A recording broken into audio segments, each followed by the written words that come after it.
semuanya, kami dari kelompok 1 ingin mempresentasikan hasil diskusi kami yang berjudul Perkembangan terhadap Pembangunan Ekonomi dan Pembangunan Ekonomi Regional serta Karakteristik Negara Berkembang. Adapun anggota dari kelompok 1 yaitu saya sendiri, Dela Fiska Azalia dengan NIM akhir 080, yang kedua ada Ayu Landari dengan NIM akhir 127, yang ketiga ada Nikade Diah Rahutami dengan NIM akhir 277, yang keempat ada Kanaya Hermawan dengan NIM akhir 281, yang kelima ada Denny Dwi Sutrisno dengan NIM akhir 290. Adapun pokok pembahasan yang akan kami bahas pada kesempatan kali ini, yaitu yang pertama ada perkembangan perhatian terhadap pembangunan ekonomi, yang kedua ada pertumbuhan ekonomi regional, yang ketiga ada karakteristik negara-negara berkembang. Materi pertama yang akan kami bahas yaitu perkembangan perhatian terhadap pembangunan ekonomi. Perhatian terhadap masalah pembangunan ekonomi sangatlah kurang pada zaman Adam Smith sampai Perang Dunia Kedua. Analisis-analisis tentang masalah pembangunan yang dilakukan oleh para ekonom sekarang ini merupakan suatu kebangkitan kembali untuk memperhatikan masalah-masalah yang dianalisis oleh para ekonom terdahulu. Kebangkitan kembali ini dimulai sejak masa berakhirnya Perang Dunia Kedua. Ada beberapa faktor yang menjadi penyebab kurangnya perhatian terhadap masalah pembangunan ekonomi, yaitu yang pertama ada penjajahan masih berlangsung secara meluas. Pada masa sebelum Perang Dunia Kedua, sebagian besar negara-negara sedang berkembang masih merupakan negara jajahan. Para penjajah merasa tidak perlu untuk memikirkan secara serius mengenai masalah pembangunan negara jajahan mereka. Pembangunan yang dilakukan di negara jajahan memiliki 3 tujuan, yaitu yang pertama ada eksploitasi terhadap kekayaan negara jajahan, yang kedua ada untuk persediaan bahan baku bagi produksi di negara yang melakukan penjajahan, yang ketiga yaitu mencari wilayah yang dapat dijadikan tempat untuk memasarkan barang-barang produksi dari negara yang melakukan penjajahan. Lalu faktor yang kedua yaitu kurangnya perhatian dari masyarakat yang terjajah. Faktor selanjutnya ini mengenai minimnya perhatian terhadap masalah pembangunan adalah kurangnya perhatian dari para pemimpin masyarakat terjajah terhadap persoalan-persoalan pembangunan ekonomi. Karena tersibukan oleh perjuangan mencapai cita-cita kemerdekaan dan melepaskan diri dari penjajah. Oleh karena itu, isu-isu mengenai pembangunan ekonomi menjadi hal yang dikesampingkan, karena sebagian besar pemikiran dan usaha tercurahkan untuk secepat mungkin melepaskan diri dari belenggu penjajahan. Lalu faktor yang terakhir yaitu terbatasnya penelitian dan analisis mengenai masalah pembangunan ekonomi di lingkungan para ekonom. Para ekonom barat pada masa itu lebih memusatkan perhatian pada bagaimana mengatasi masalah-masalah ekonomi jangka pendek, seperti kemelesetan ekonomi dan pengangguran karena sejak 3 dekade awal abad ke-20, masalah depresi dan pengangguran merupakan masalah utama yang dihadapi dunia. Materi selanjutnya akan dijelaskan oleh rekan saya. Baik, untuk materi selanjutnya adalah setelah Perang Dunia Kedua berakhir, perhatian terhadap masalah pembangunan ekonomi seketika tumbuh dengan pesat.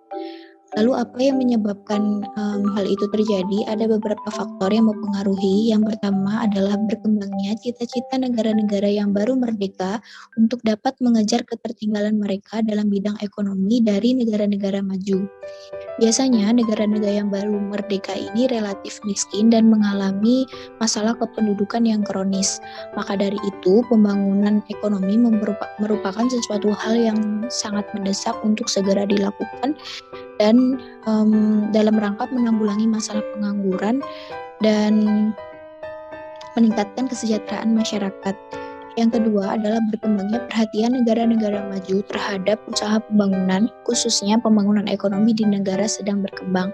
Fenomena ini didorong oleh rasa kemanusiaan dari negara-negara maju untuk membantu negara sedang berkembang dalam mengakselerasi laju pembangunan ekonomi mereka agar mereka dapat mengejar ketertinggalan mereka dari negara-negara maju. Untuk selanjutnya adalah submateri kedua, yaitu pertumbuhan ekonomi regional. Pertumbuhan ekonomi regional dapat diartikan sebagai pertumbuhan pendapatan masyarakat secara keseluruhan yang terjadi di suatu wilayah. Pertumbuhan pendapatan masyarakat ini dapat diartikan sebagai kenaikan seluruh nilai tambah atau added value yang terjadi. Pertambahan yang terjadi dari satu kurun waktu ke kurun waktu berikutnya dinyatakan dalam nilai real, yang artinya dinyatakan dalam harga konstan.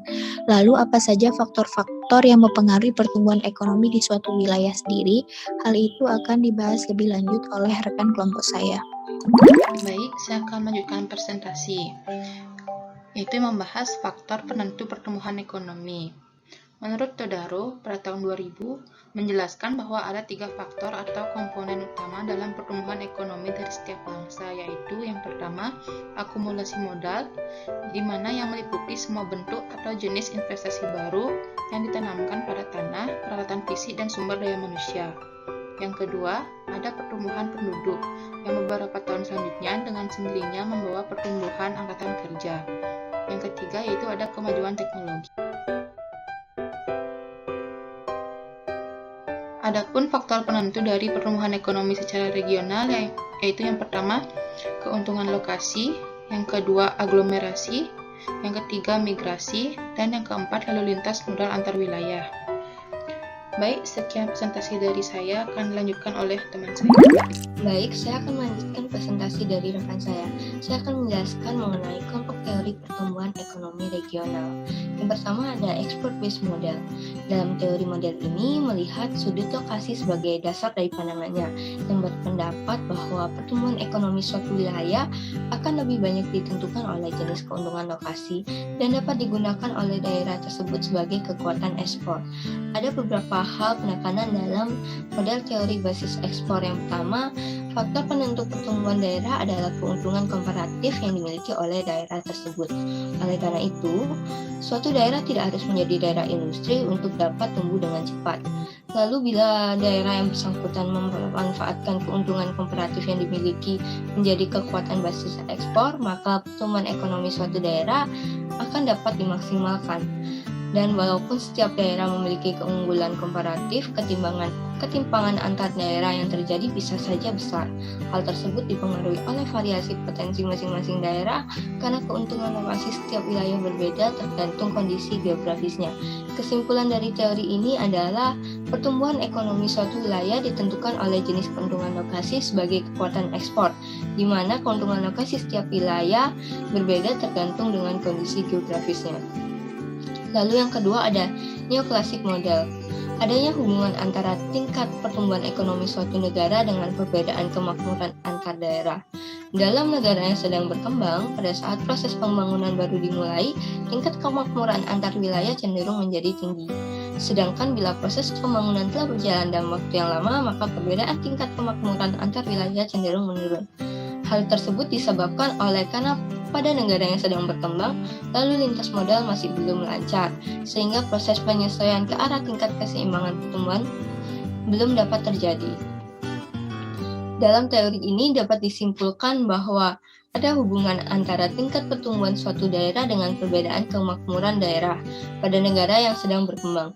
Berdasarkan fungsi produksinya, faktor-faktor penentu pertumbuhan ekonomi regional adalah modal, tenaga kerja, kemajuan teknologi, migrasi, dan lalu lintas modal.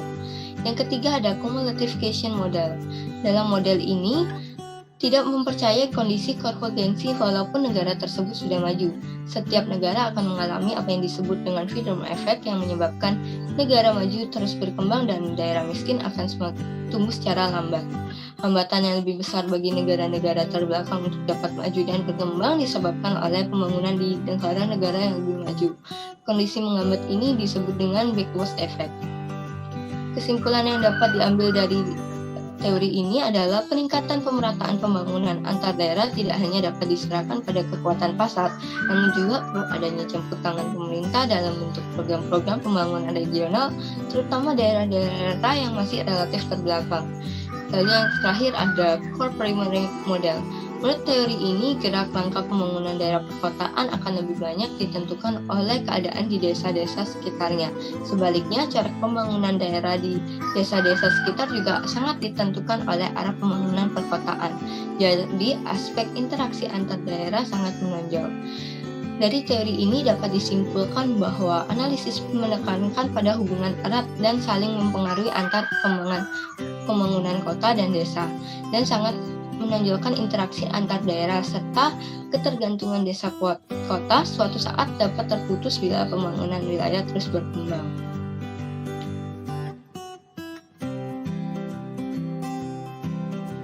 Saya akan menjelaskan pokok materi yang ketiga, yaitu mengenai kesamaan karakteristik negara-negara berkembang. Yang pertama ada standar hidup yang rendah.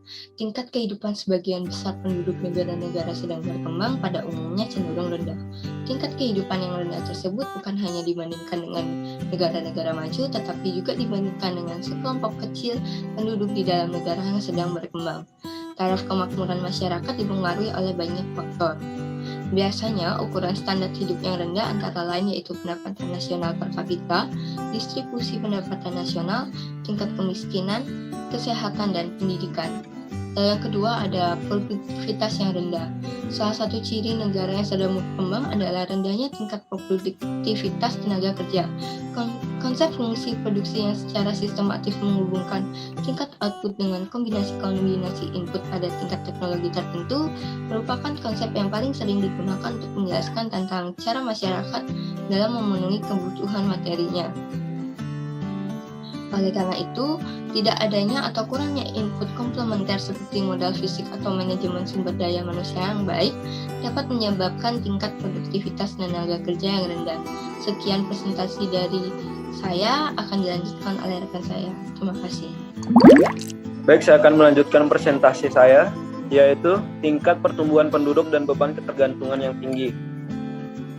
Tingkat kelahiran dan tingkat kematian di negara sedang berkembang relatif lebih tinggi dibandingkan dengan negara yang sudah maju. Menurut UNDP tahun 2008, dari sekitar 6,3 miliar penduduk dunia di tahun 2003, sebagian besar yaitu 5,3 miliar berada di negara sedang berkembang. Sedangkan sisanya hidup di negara-negara maju, di mana laju pertumbuhan penduduk yang begitu tinggi, tingkat kepadatan penduduk yang tidak wajar, tentu saja menambah kompleksitas permasalahan di negara berkembang. Ada dua faktor yang mempengaruhi tingkat pertumbuhan penduduk suatu negara, yaitu tingkat kelahiran kasar yang ditunjukkan oleh jumlah kelahiran per 1000 penduduk tiap tahunnya.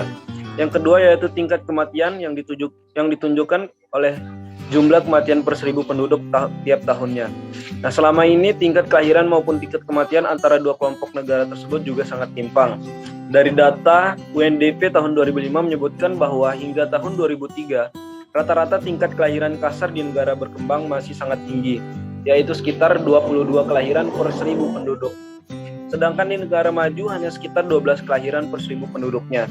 Di sisi lain juga, tingkat kematian di negara berkembang juga relatif lebih tinggi, yaitu sekitar 11 kematian per 1000 penduduk. Sedangkan pada negara-negara maju hanya mencapai angka sekitar 9 kematian per 1000 penduduknya. Nah, meskipun begitu juga tingkat kematian di negara berkembang relatif lebih tinggi, namun berkat adanya perbaikan sarana dan prasarana penunjang kesehatan, sekarang perbedaan tingkat kematian antara dua kelompok negara tidak begitu besar. Sebagai dampaknya yaitu menurut UNDP tahun 2008, tingkat penduduk antara tahun 1973 sampai dengan 2003 di negara berkembang adalah sebesar 1,9% per tahunnya. Sedangkan di negara-negara maju hanya sekitar 0,7% per tahunnya. Satu hal lagi yang menambah kompleksitas masalah kependudukan di negara berkembang adalah proporsi penduduk di bawah usia 15 tahun, di mana kategori ini termasuk usia non-produktif yang cukup tinggi. Hal tersebutlah yang berdampak pada semakin tingginya rasio beban tanggungan atau burden of dependency ratio yang dirilis oleh UNDP pada tahun 2008 dan juga pada tahun 2003. Proporsi penduduk di bawah usia 15 tahun di negara berkembang adalah sebesar 31,6%, sedangkan di negara-negara maju hanya mencapai angka 18%. Dengan kata lain, rasio beban tanggungan di negara sedang berkembang hampir 2 kali lebih besar dibandingkan rasio beban tanggungan di negara-negara maju. Angkatan kerja dengan skill yang rendah. Nah, angkatan kerja yang berskill rendah ini berkaitan erat dengan pola produksi. Di negara-negara berkembang, sebagian besar angkatan kerja yang memiliki skill rendah dan bekerja di sektor pertanian kecil serta sektor informal Hal ini menandakan kurangnya tingkat kualitas sumber daya manusia sehingga skill yang diperoleh sangat rendah, dan di negara berkembang juga kurangnya fasilitas yang memadai dalam melakukan pelatihan kemampuan terhadap sumber daya manusia. Next.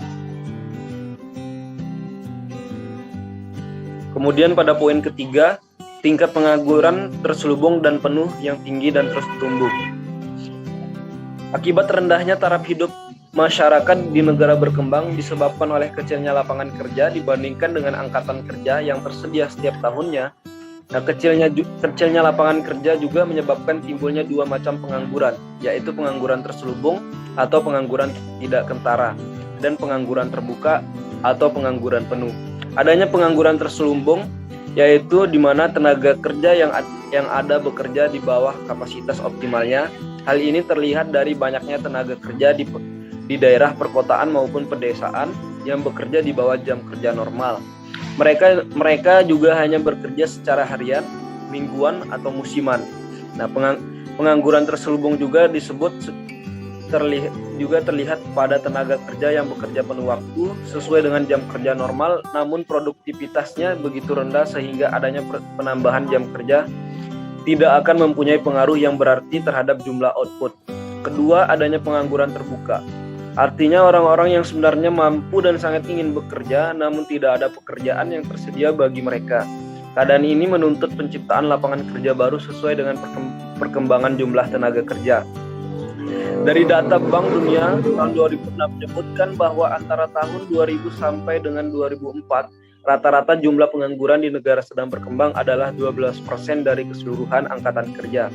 Sedangkan di negara-negara maju, itu penganggurannya hanya mencapai sekitar 5,4%. Poin keempat, yaitu ketergantungan terhadap produksi pertanian dan ekspor barang-barang primer. Sebagian besar penduduk negara-negara berkembang tinggal di pedesaan, sebagian besar pula juga penduduknya bekerja di sektor pertanian. Pada umumnya perekonomian negara-negara sedang berkembang berorientasi kepada produksi atau produk-produk primer untuk menyaingi kegiatan-kegiatan sekunder, yaitu industri dan tersier atau jasa-jasa. Komoditi-komoditi primer tersebut merupakan ekspor utama mereka. Dari data Bank Dunia juga menyebutkan bahwa sebagian besar penduduk negara berkembang hidup di daerah pedesaan hingga tahun 2004. Perbandingan jumlah penduduk antara desa dan kota di negara berkembang adalah 57 dan 43. Sedangkan di negara-negara maju, perbandingan tersebut berubah drastis menjadi 22 dan 78. Daerah pedesaan dikenal sebagai basis sektor pertanian, sehingga apabila dilihat dari konsentrasi penduduknya, maka dapat dikatakan bahwa 58% penduduk di negara berkembang menggantungkan hidupnya pada sektor pertanian. Pada periode yang sama juga, menurut Bank Dunia, kontribusi sektor pertanian terhadap GDP di negara berkembang adalah sekitar 12%.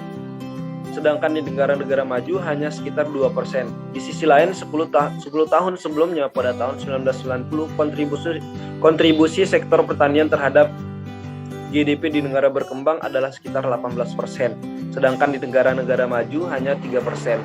Hal tersebut menunjukkan adanya fenomena transformasi struktural dari sektor pertanian beralih ke sektor modern.